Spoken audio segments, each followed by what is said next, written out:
one. And Coach, you're not used to this where you guys are the ones that are giving up a couple inches to Southern Door here, and you can kind of tell some of the passing probably wasn't as crisp as you would have liked against other opponents. Yeah, not what we're looking for at all. Credit to Southern Door; they did a great job. They played, hard. They're fast, and yeah, they were living in the passing lanes all night, making our guys kind of second guess. That zone will do it. They do a good job playing that 1-3-1, and we were a little unsure of where the ball needed to go, where our guys were going to be. Now, this is one of those games where you kind of can chalk it up to and be like, hey, you know what? This is going to make us better here in 2 weeks when you start playing when no tomorrows are part of the team as well. What are some of the other things that came out of this game that you had a chance to maybe talk to your team afterwards that you were impressed by tonight? It's a short list.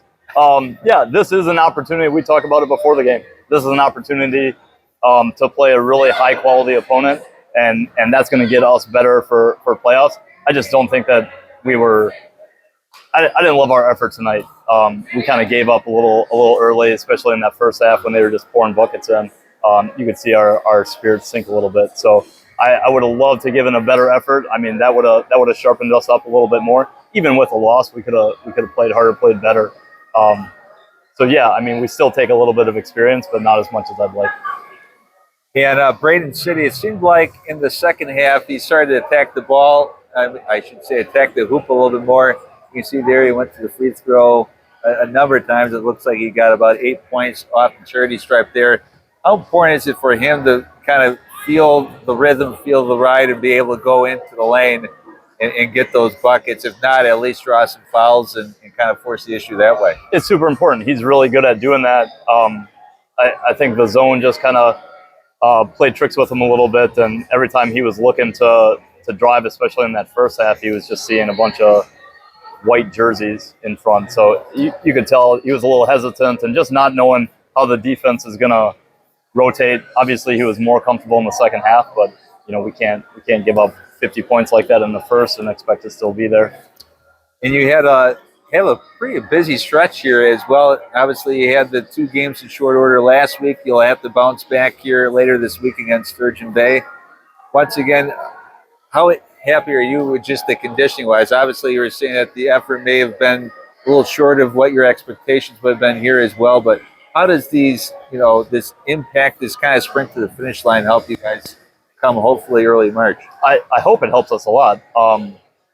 Yeah, Friday we have Sturgeon Bay. That's a game that the first time around we were short one Marshall Mulpey and one Braden City, so we're going to be full health, knock on wood, for that game, and looking to play a complete game and hopefully get a win.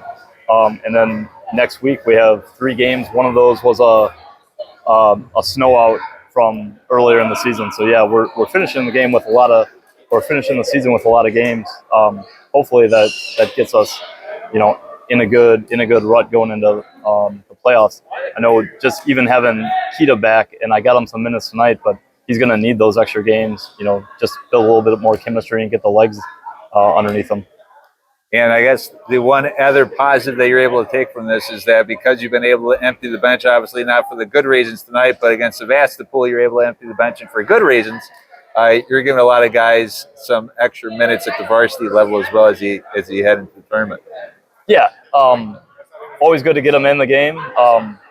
Would prefer to do it with a win, but minutes are minutes, and yeah, it's always a time to get a little bit of experience and grow a little bit. Head coach Travis Ward. Coach, we'll see you. We'll talk to you probably on Thursday because we'll have your game on Friday as you battle Sturgeon Bay. So thanks for joining us on the postgame show. Yep, thank you.